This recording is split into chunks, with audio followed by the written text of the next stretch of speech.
Kom ons maak oop by Johannes 13. Johannes 13, ons gaan lees van vers 36. In die rede kom ons van vers 36 af lees, is net om die scenario wat aan die gang is hierso vir u te verduidelik, en dan ons gedeelte wat ons op fokus vanaand is Johannes 14, vers 1 tot vers 14 gaan ons daarvan lees. Nou, doen jouself 'n guns, en as jy by die huis kom vanaand of môre of oor die naweek, as jy tyd het, gaan lees Johannes 13 en 14, die hele gedeelte. Dit is 'n gedeelte waar Jesus klinkklaar, amper in detail vir die disippels vertel, hoe lyk die res van die wêreld? Hoe gaan dit lyk vorentoe?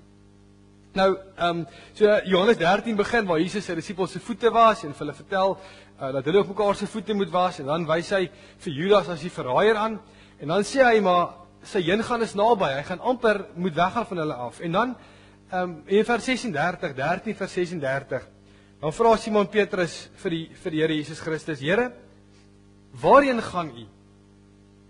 Jesus het hom geantwoord: Waarheen ek gaan, kan jy my nie nou volg nie, maar later sal jy my volg.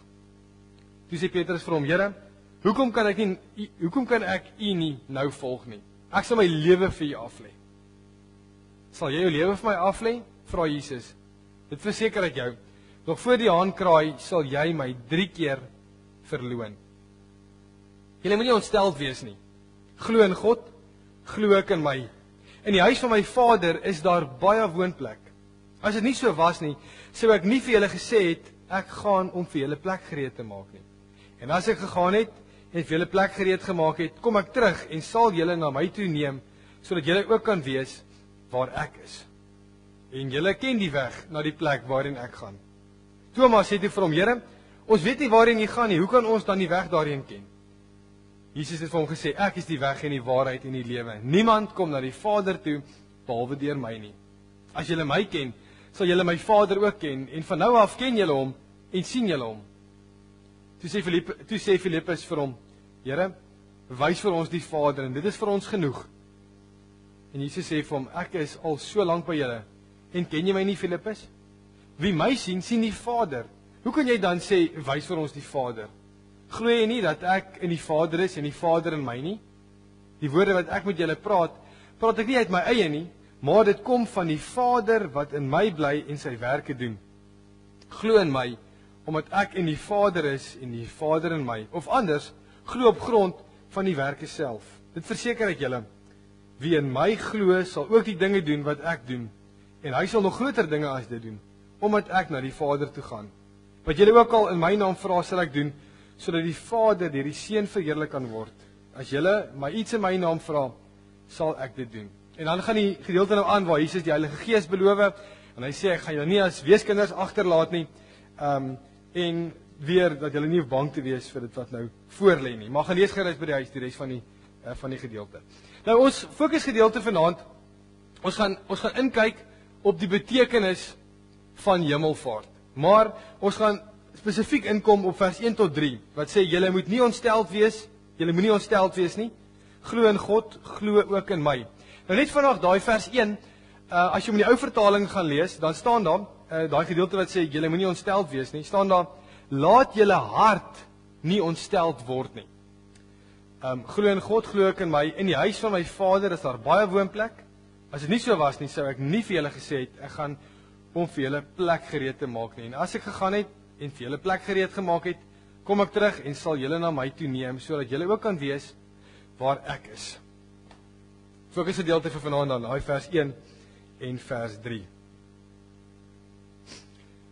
Nou gemeente, 'n mens se hart klop daarom maar ongelooflik vinnig as jy iets skokkends hoor, of as jy iets van 'n vreugde ervaar. Dink daaraan, as jy verkies word op die leerderaad byvoorbeeld, en jy word aangekondig, dan voel jy hoe jou hart se klop, nee, jy voel hom in jou keel klop. Of as jy weet, jy gaan nou op romantiese ete, en ewe skielik sak hierdie verloofde van jou op sy knieë neer, en hy vra jou om te trou, dan onmiddellik is haar hartklop daar. Nou dis vir mooi dinge, maar weet jy, ook vir slegte dinge, nee, skokkende nuus. As jy skokkende nuus hoor, gebeur daar onmiddellik iets wat jou hart laat vinnig klop, nê. Ek dink aan die emosionele kant kan my sê, dan raak jy ontstel daaroor. As jy hoor iemand is skielik oorlede in 'n ongeluk, of as jy skielik hoor maar, ja, hierdie vriend van my, hierdie beste vriend van my, gaan oor see. Of jou meisie maak met jou uit. Nee, as jy daai skokkende nuus hoor, dan is haar hartklop onmiddellik daar. Nou, as ek dit reg verstaan, dan kan 'n mens 'n fight or flight response kan jy hê wanneer jy hierdie skokkende nuus dan nou beleef, of wanneer daar 'n gevaar dreig. 'n veg of vlug respons kan mens maar sê. Nou dit kan, nou verstaan mooi, dis nou weer mediese goeters hierdie. Dit kan of simpaties of parasimpaties wees. En wat daarmee bedoel is simpaties, 'n simpatiese respons wat in jou liggaam gebeur, is wanneer 'n leeu op jou afstorm. Onmiddellik dan reageer jou liggaam. Jou bloed gaan weg van jou ingewande af en dit gaan na jou spiere toe en jou hart klop al hoe vinniger want hy moet genoeg energie hê sodat jy kan of veg of vlug. Parasimpaties, as ek dit reg verstaan, is presies die teenoorgestelde. Dit is 'n kalmerende respons wat jou liggaam het. En die ou wat my gehelp het hiermee sê, dit is tipies dit wat jy beleef of voel na 'n Sondagmiddagete. Nee, dat jy net so jy's nou moeg. Ek glo elkeen van u ken daardie gevoel as jy iets slegs hoor of as jy in 'n moeilike situasie is. Jy voel sommer hoe daai hart hierso in jou keel klop. Nou ek dink ons verstaan regtig hoe hierdie disippels van Jesus gevoel het toe hulle hoor maar ek gaan weggaan, Jesus gaan weggaan en jy kan nie saam met my kom nie. En dan verduidelik hy vir hulle dat hy weggaan na 'n ander plek toe. En die rede hoekom dit vir hulle sulke skokkende nuus was is oor 'n paar redes. Nommer 1 is ons moet onthou dat hierdie ouens, hierdie disippels, hierdie 12 mense wat Jesus geroep het alles gelos en hom gevolg vir amper 3 jaar. Hulle besittings, hulle werk, hulle familie. Hulle het nie huis gehad nie. Hulle het maar daar met mekaar se huise waar hulle gekom het hulle maar gaan slaap, Maar hulle het hierdie leier gehad en hulle het hom gevolg want hy is die Messias. En hy het gekom om hulle te bevry volgens hulle van die Romeinse ryk natuurlik. En dan met die hoop dat as hulle hom volg, dan gaan hulle eendag saam met hom regeer in Jerusalem en alles gaan weer herstel wees soos wat dit moet wees. So jy kan nogal indink dat hierdie ouens, hierdie disippels van die Here, dis vir hulle skokkende nuus gewees. Maar omdat Jesus hulle ken en weet wat in hulle harte aangaan en jy beskryf dit sien ook want in die eerste plek sê hy vir hulle, hy besef wat in hulle harte aangaan. Daarom sê hy vir hulle, laat julle hart nie ontsteld word nie, Bedaar. Glo in God, glo ook in my. En kom ek verduidelik vir julle hoekom julle nie moet ontsteld word nie. En onmiddellik, ek gaan dit nou weer noem, weet Jesus ook dat toe hy sê maar hy gaan weggaan en hierdie mense kan nie saamkom nie, is daar onmiddellik hierdie eerste vraag wat jy vra as jy skokkende nuus hoor. Kom ons sê daar was 'n ongeluk gewees, Die eerste vraag wat jy vra is waar dit gebeur, hoe dit gebeur, wanneer dit gebeur, hoe laat dit gebeur, Wat gaan nou verder gebeur? Dis die vraag wat opkom by jou, En Jesus weet dis die tipe vraag wat ook in hulle gemoedere is, Sulke klomp vraagtekens op in hulle oë toe hy dit vir hulle sê. En dis hoekom Johannes 14 so 'n ongelooflike in detail teks is waar God hierdie vraag beantwoord. Gaan lees maar verder. Alles wat jy moet weet, staan daar binne. Maar hoekom sê die Here Jesus vir hulle, laat julle hart nie ontsteld word nie? Dis nie nodig dat dit vinnig klop nie. Kom ek gee vir julle 'n paar redes. Eerste plek, dan begin hy, dan sê hy, maar glo in God en glo ook in my. Julle glo reeds in God, maar glo nou in my, want julle gaan nou geloof nodig hê as julle weet wat kom. Want 'n paar ure daarna het hulle verlosser, hierdie leier wat hulle gevolg het, aan 'n kruis gehang. En daarvoor het jy nogal geloof nodig om dit te wil verstaan. En daar's hierdie vraagtekens op hulle gesigte, Wie, wat, waar, wanneer, hoekom en hoe? Nou ons moet onthou dat Jesus hier in Johannes 14 aan die woord is voordat hy gekruisig is. So hy's besig om vir hulle te vertel wat nou verder gaan gebeur, Hy sê, hy gaan gekruisig word, wel nie in hierdie gedeelte nie, maar in die konteks van die Bybel, het hy reeds vir hulle gesê, hy gaan opstaan, en na 40 dae gaan hy opvaar na sy Vader toe. En nou sê hierso vir hulle, ek gaan. So, as Jesus sê, hy is op pad om vir ons plek gereed te maak, dan gaan dit oor 'n paar dinge wat ons meer moet sien hierso as net in die hemel. In die eerste plek gaan Jesus nie net om ons plek voor te berei in die hemel nie, maar ook as hy vir die disippels hier verduidelik, dan sê hy, ek gaan meer doen as dit. Ek gaan ook jou plek inneem wat jy in die kruis moes gevat het. Ek gaan daar wees. Dis waar ek gaan 'n lewe vir jou voorberei. En ek gaan opwek en jy gaan saam my lewe. Want as Jesus dit nie eers gedoen het nie, dan was ons nie welkom in hierdie huis wat Jesus beskryf van sy Vader waar daar baie plek is nie, want jy kan nie in die Vader se huis kom, in die hemel kom, as jy vuil is nie. Jy gaan nie kan inkom nie, en daarom is dit nodig dat Jesus eers ons sonde af was, voordat ons na die Vader se huis toe kan gaan. En dan gaan hy daarheen, soos wat ons nou ook lees, wat hy vir ons sê in hierdie teks, om vir ons plek voor te berei, as 'n liefdesdaad. En julle, kyk vanaand, kyk net, as jy net dit kan raak sien vanaand, dat hemelvaart, in al sy betekenis, is 'n liefdesdaad. En omdat dit 'n liefdesdaad is, sê Christus vir die disippels, kyk net die liefde wat ek vir julle gee. Bedaar julle harte en verstaan wat aangaan. So die eerste plek is hemelvaart 'n liefdesdaad, want Christus is in ons plek aan die kruis gesterf. Maar in die tweede plek, as jy bietjie terugblaai in Jesus Christus, in Johannes 14 veral, dan sê hy gaan weggaan, en hoekom gaan hy weggaan? Want hy gaan vir ons om vir ons plek voor te berei. Nou as jy dit verstaan as 'n liefdesdaad, want hierdie ouens het gedink, moeilikheid, waartoe gaan ons leier? Dan sê hy maar, ek gaan juist om vir julle plek voor te berei, sodat as ek terugkom en julle kom haal, kan julle soontoe gaan. Dis 'n liefdesdaad. As jy terugblaai in Johannes, dan sien jy dat Jesus die disippels se voete gewas het. En dan sê hy, soos ek julle gedien het, moet julle mekaar dien, of soos ek julle voete gewas het, moet julle mekaar se voete was. En as Christus sê, maar ek gaan om vir julle plek voor te berei, dan is hy nog steeds besig om ons te dien, ook daar waar hy in die hemel is. Besig om iets vir ons te doen. Nooit is dit iets wat hy vir homself doen nie. Hy doen dit vir ons. Hy is besig om vir ons plek voor te berei. Die liefdesdaad gaan aan. Ons lees verder, as jy na die Bybel gaan kyk, dan sien ons ook dat as Jesus daar is en besig is om vir ons plek voor te berei, dan sê hy ook, onthou as hy besig om te kyk na die betekenis van die hemelvaart, nee, dan sê hy ook, maar hy is besig om vir ons te pleit by die Vader. En vir die wat nie weet wat dit beteken nie, Romeine 8:34, dit kom daaruit wat sê, wie kan ons veroordeel? Christus Jesus het gesterf, meer as dit, hy is uit die dood opgewek, hy sit aan die regterhand van God, hy pleit vir ons.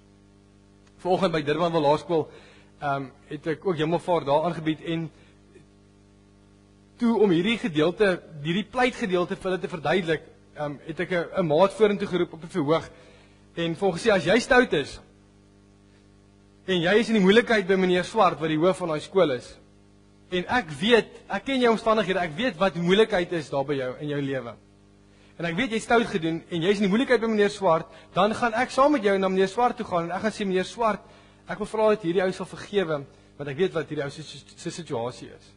Nee, dis is wat beteken om, as jy vir iemand pleit, nee, maar soveel meer, pleit Christus vir ons, want hy sê, ek het vir jou gesterf.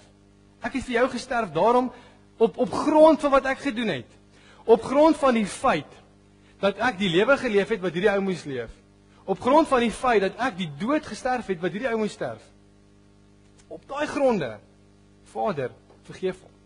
Of selfs as die duiwel ons aankla, ek het vir hom gesterf, hy is myne. Dit wat dit beteken, as God vir ons pleit. Nou weet jy, en dis 'n ding wat my eintlik ook net vir my voete afgeslaan het, toe ek dit raak lees en net besef, is, dis nou al 2000 jaar nadat Jesus opgevaar het. En hy het gesê, hy kom gou terug. En dis al 2000 jaar. Mense begin dink, maar gaan hy ooit terugkom? En een ou het dit so mooi gestel, en dit is wat my geskok het, of wat my hart laat klop het toe ek dit hoor. Selfs die feit dat Jesus Christus lank wegbly, is 'n liefdesdaad. Want hy sê, hy gaan eers terugkom wanneer almal van hom gehoor het. Is dit nie ook weer genade dat hy bly weg, want daar's nog mense wat nie van hom gehoor het nie, wat nog nie gered is nie. Dis 'n liefdesdaad. Dis iets wat ons vir mekaar moet sê vanaand hierso. Nog 'n daad van liefde wat God doen, is hy sê dat hy gaan ons nie agterlaat as weeskinders nie. Want dis deel van hemelvaart se betekenis. Here, maar as jy nou weggaan, wat gebeur nou van ons? Ek gaan vir julle die voorspraak stuur. Ek gaan die Vader vra en hy sal vir julle 'n ander voorspraak stuur om vir altyd by julle te wees, dat julle gaan lei in die waarheid en in die weg, dan vir julle die pad gaan aandui. Selfs dit is 'n liefdesdaad, want as Christus nie opgevaar het nie, het ons nooit die Heilige Gees gekry om by ons te woon. Maar 'n bietjie verder, en hierdie is nogal ook mooi, is daar waar in vers 2, dan sê Jesus, in die huis van my Vader is daar baie woonplek. Woonplek. Nou, hierdie woordjie woonplek, en die woordjie wat ons ook raak lees by Johannes 14, waar Jesus Christus sê, en as jy my liefhet en my gebooie uitleef, gaan ek en die Vader na jou toe kom en ons gaan in jou kom woon. Dis die woorde wat daar staan, dis dieselfde woordjie. En kyk hoe mooi is dit. Terwyl Christus besig is om vir ons die nuwe Jerusalem voor te berei, sodat ons eendag daar kan gaan woon, hy sê intussen, kom woon ons by jou. In my volheid, in my grootheid, kom woon ek in jou. En ons praat hierso van God die Vader, God die Seun, God die Heilige Gees, in sy volheid by jou.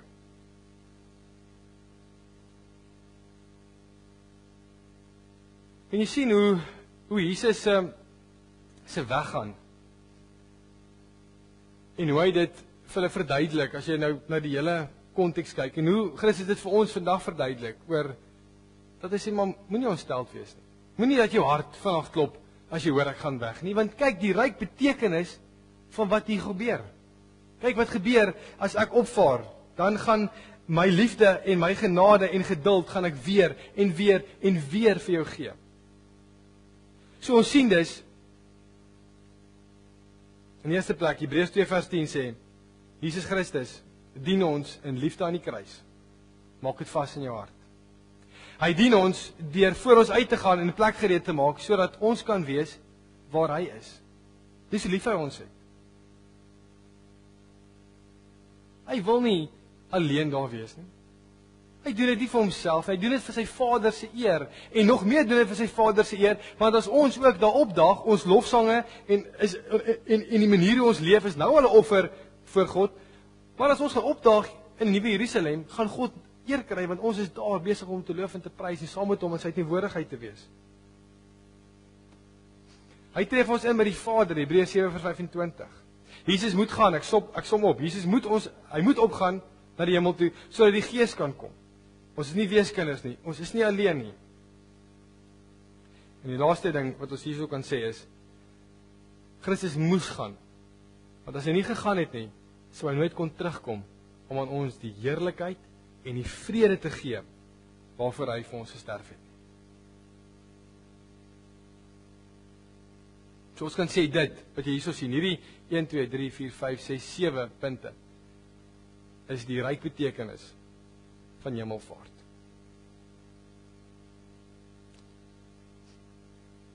Maar weet jy, hierdie gedeelte, of hierdie gedagte, en jy moet nou my mooi volg hiersom, hierdie gedagte dat Jesus voor ons uitgaan, hy sê, ek gaan om vir julle plek gereed te maak, en die feit dat hy voor ons uitgaan na 'n plek toe, net is soos wanneer jy gaste nooi, en dan moet jy huis toe gaan, om eers die plek gereed te maak vir hulle.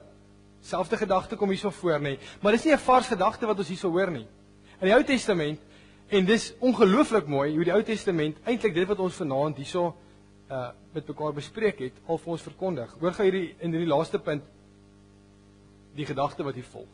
In Jesaja 52, vers 12, lees ons al van hierdie gedagte, en nog voor dit, in Eksodus gaan ek nou vir julle verduidelik waar dit vandaan kom, maar kyk wat sê Jesus hierso, of wat sê God hierso, hy sê, julle hoef nie haastig pad te gee nie, julle hoef nie soos vlugtelinge te vertrek nie, die Here gaan voor julle uit, die God van Israel, kom agter julle aan.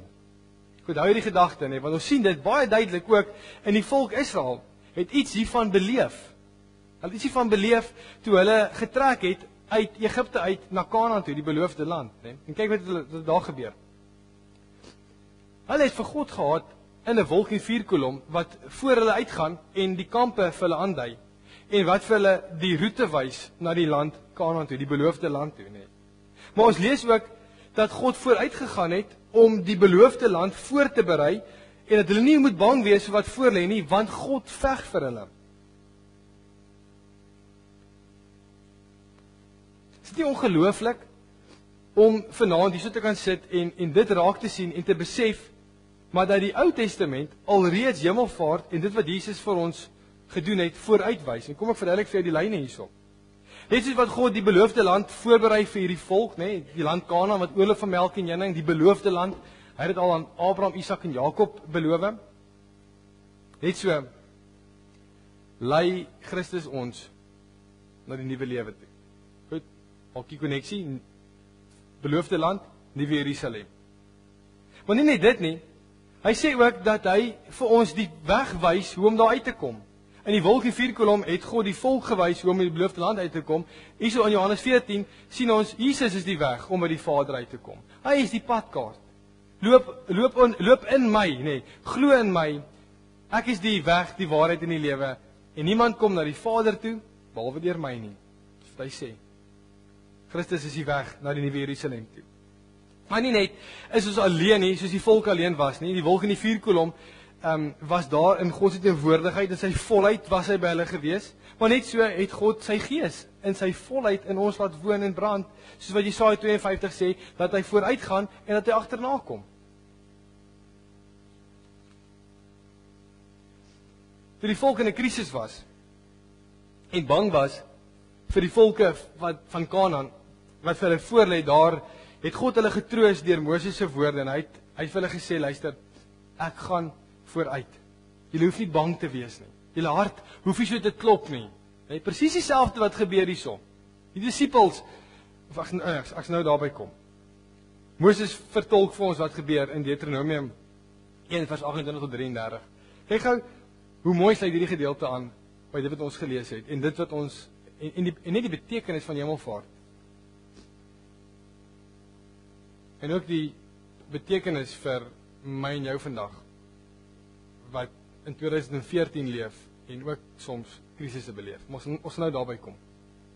Hulle vra, waarheen kan ons nou gaan? Ons broers het ons moed gebreek toe hulle gesê het, daar woon 'n volk wat groter en sterker is as ons. Hulle het groot stede en sterk hoë vestings. Ons het ook die Enakite, die reuse daar gesien. Sien jy die volk het 'n krisis? Hulle hart klop. Het jy daai mense gesien? Hulle is groot. Ons sal nooit kan oorwin nie. Toe het ek vir julle gesê, moenie bang wees nie. Moenie vir hulle skrik nie. Die Here julle God gaan voor julle uit en hy sal vir julle veg, net soos hy in Egipte voor julle oë alles vir julle gedoen het. En Christus het dit vir ons gedoen. Hy het vooruit gegaan aan die kruis gegaan, hy het die magte, dit waarvoor ons moet bang wees, het hy doodgemaak. Hy het dit beloof. Kyk wat staan verder. Jy het in die woestyn ondervind hoe die Here julle God julle die hele pad waarlangs julle tot hier toe gekom het gedra het soos 'n man sy seun dra. Maar tog het julle nie julle vertroue gestel in die Here julle God wat op die pad voor julle vooruit gegaan het om kampplekke vir julle uit te soek nie. Snags het hy vir julle pad met vuur aangewys en bedags met 'n wolkkolom. Sien jy die krisis wanneer die ouens is? Volk van Israel. Sien jy wat sê Moses vir hulle, wat sê God vir hulle deur Moses? Moenie bang wees nie.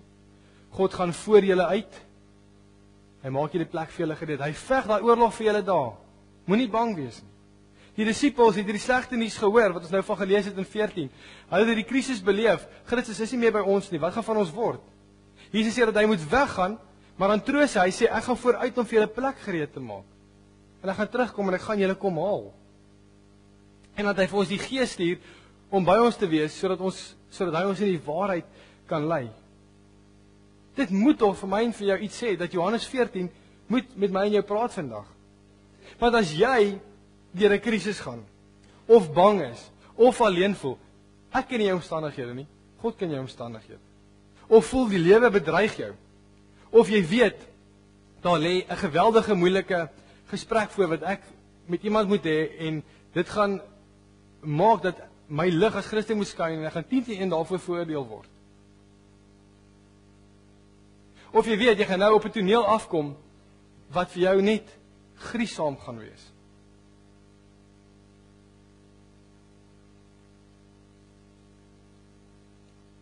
Of daar's iets wat so groot op jou druk, of dit depressie is, of dit die bedreiging van 'n siekte is, soos kanker, die dreiging van 'n dood, selfs ouderdom. As jy voel, ek is besig om nou hierso in 'n veg of vlug respons in te gaan. Dit wat sê die Here vanaand. Hy sê, bedaar jou hart. Ek gaan vooruit. In my almag gaan ek vooruit. En hoor hierdie woorde vanaand. Ek gaan vooruit. Ek was, of nee, hy nie sê ek was nie. Hy was reeds op daardie plek waar jy nog moet kom. So dit beteken vanaand. Vir die lyn beteken van die Ou Testament af, wat Johannes 14 vir ons vanaand sê, dat God is, hy was, hy het beleef wat jy beleef toe hy op aarde was, hy was daar, jy moet nog daar uitkom, want is troos dat hy daar was. Maar hy sê ook, dat ek is daar, daarom is daai plek geseën, omdat ek daar is, omdat ek in jou woon, omdat ek almagtig is, omdat ek hier is dit waar jy nog moet uitkom, 'n geseënde plek, is daai gesprek, klaar gereël en geseën. Jy is nie alleen. Die Here wag net dat jy op daai plek opdaag waar jy nog moet kom, waar hy reeds was en reeds is, en hom sal dien en lojaal sal wees aan Jesus Christus, en dat jy steeds hom sal dien en steeds in die lig sal beweeg, omdat hy in die lig is. Hy sien nie dit wat in die donker gebeur nie, want hy is lig. Daar's geen duisternis in hom nie.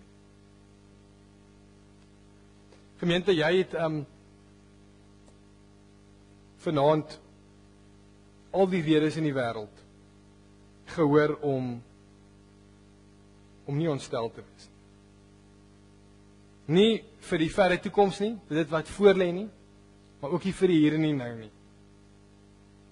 Jy het al die redes gehoor. Hoekom God vir jou sê, glo in my, glo in my seun Jesus Christus. As jy een ding vanaand moet huis toe vat van Hemelvaart 2014, wat jy moet hoor en wat vir jou geweldige troos moet en kan gee in die toekoms. Mag dit wees dat jy weet dat die Here reeds op die plek was en is waar jy nog moet kom. Dit geld vir nou en dit geld vir as die Here ons eendag kom haal om by die Vader te wees waar daar geweldig baie plek is. Vir al die gelowiges wat hom so lojaal gedien het, in hom glo en wat antwoord op die liefde wat hy vir ons gegee het.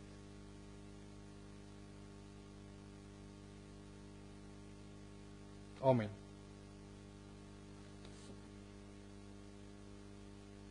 Here, dankie dat ons vanaand die beloftes net weer kon vasmaak in ons eie lewe. Die beloftes wat U vir ons gee, dat U gaan na die Vader toe, en dat U gegaan het, en dat daar baie getuies was, wat het raak gesien het, en dat ons vanaand die belofte kan glo, dat U ook weer gaan terugkom. Here, U is die God wat die beloftes nakom wat U maak. Nog nooit het U 'n enkele belofte verbreek nie, want U is eg aan Uself. U is waar aan Uself. As U sê dat U 'n volk in 'n nuwe land gaan inbring, dan doen U dit. As U sê dat U nooit weer die aarde gaan oorvloed nie en dat U vir ons die reënboog gaan gee, dan doen U dit. As U vir ons sê dat U ons op 'n groot en spesiale manier wie U kinders gaan maak, dan doen U dit. Dan sien ons hoe U vir Jesus Christus gestuur het en dit is waar. Die geskiedenis was sy dit uit dat dit gebeur het. En daarom glo ons vas dat U gaan terugkom en dat U ons na 'n nuwe Jerusalem toe gaan vat, wat geen oog nog gesien het, geen oor van gehoor het nie. En dit gaan goed wees. Vader, ons kom bid dat ons sal uitsien daarna. Ons kom bid dat ons sal sien dat U liefdevol is, selfs in die proses wat dit vat dat U terugkom. Hoe lank dit ook al vat om terug te kom, o Here, sodat daar mense nog U naam moet hoor. So lank moet dit vat voor U terugkom. Want ons weet, o Here, dat daar mense is wat nog nie van U weet nie. Daar's mense wat nie in U glo nie. Daar's van U kinders wat nog moet gebore word. En daarom wil ons nie selfsugtig wees nie, o Here. Maar wil ons deelneem aan U missie in hierdie lewe. Dankie dat U elkeen van ons vrygemaak het aan die kruis. Here, dit is die dryfmiddel en dat U opgestaan het van ons mensdom. Dis wat ons aan die lewe hou. Want as dit nie daarvoor was nie, dan was daar nie 'n nuwe lewe om na uit te sien nie. Ons dankie daarvoor. Ons dankie dat U besig is om ons nog steeds te dien deur vir ons plek te maak. Here, U sit aan die regterhand van die Vader en U regeer. En daarom weet ons dat U ook oor elkeen van ons se lewe regeer. Dankie dat ons weet dat as ons misstap in hierdie lewe, dat U vir ons intree. Ons kom dankie daarvoor vanaand, Here, want wie sal vir ons intree as U dit nie doen nie? Wie sal vir ons pleit by die Vader as U dit nie doen nie? Ons kom dankie vanaand vir die Gees. Dankie dat Hy in ons kan woon en dat Hy in ons kan werk en dat Hy ons kan oortuig van die waarheid. Ons wil kom erken, Vader, dat ons dalk oor jare nog nie die volheid van die Heilige Gees verstaan nie. Nie die volheid verstaan van wat U in en deur hom doen in ons lewe nie. Help ons om dit te begryp en raak te sien waar U Gees werk. Vader, ons wil kom bid vanaand vir die toekoms. Ons elkeen het 'n toekoms en ons weet hierdie toekoms is vir ons oop en dat ons kan rustig wees vanaand want U is daar verby. U is daar deur. Here, ons moet nog op plekke kom waar U lankal was en dan weet ons ook dat U vooruit gaan en dat U op daai plekke is en dat weet ons ook dat U agterna kom. Psalm 139 sê U vir ons dat U omsluit ons van alle kante. Ons kan U teenwoordigheid nie ontvlug nie. Al probeer ons hoe, o Here, sal ons dit net nooit regkry nie. Gee ons daai besef in hierdie lewe, môre as ons by die werk is, as ons naweek hou en wat ons ook al mee besig is, dat ons weet dat U in die volheid by ons woon. God Drie-enig woon in ons, werk saam met ons en ons sê vanaand as gemeente, as broers en susters wat Jesus Christus aanbid, sê ons vanaand vir U dankie daarvoor. Ons kan U nie genoeg dank vir wat ons in U het nie en daarom wil ons in ons lewe dit vir U wys. Mag ons lewe, hoe ons lewe, 'n dankoffer wees wat vir U aangenaam ruik. Dankie dat ons hierdie dinge vir U kan vra en dankie dat ons die geleentheid het om ook by hierdie byeenkoms saam as gemeentelede net vir U te kan kom sê, dankie Vader, dat U opgevaar het na die hemel toe. Dit is 'n ryk betekenis. Ons waardeer dit. Amen.